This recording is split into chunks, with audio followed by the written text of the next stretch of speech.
Known, silence is imposed on the victim families, especially when it comes to women.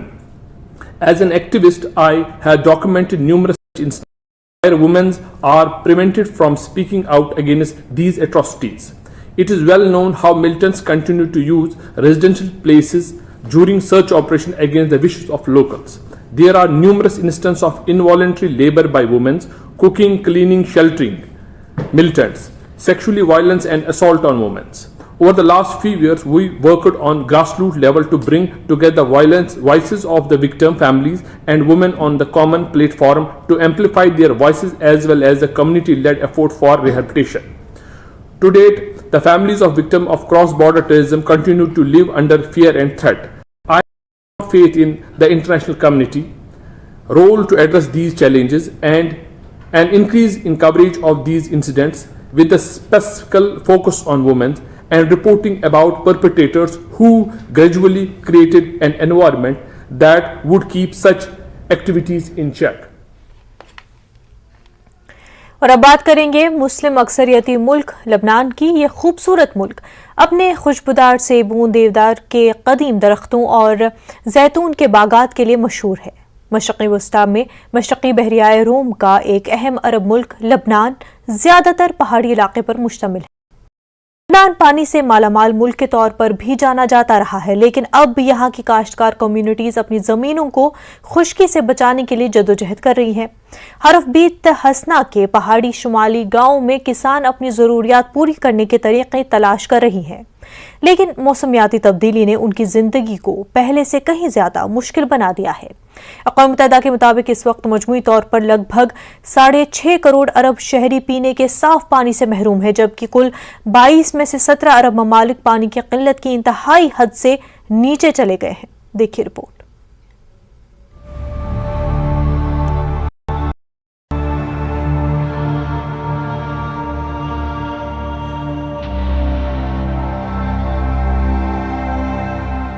جب Nazi Sabira کو یہ کھیت اپنے والد سے وراثت میں ملا تو زمینیں سرسبز و شاداب تھی، لیکن اب صابرہ کا کھیت بنجر اور خشک ہے. تمباکو کے پودے اور آلو پانی کی مناسب مقدار نہ ملنے کے باعث سوکھ گئے ہیں. واليوم نحن مرقنا بموسم مثل ما شايف انه الطقس عم بيجف لورا غير بقية السنين الماضية. يعني اليوم عم بيعتمدوا على زراعة الطبغ. هلا زراعة الطبغ انه عم نزرعها، ولكن كانت انه بقلة مي، ما بقى تقدر تعيش بقلة مي، صار بدها مي.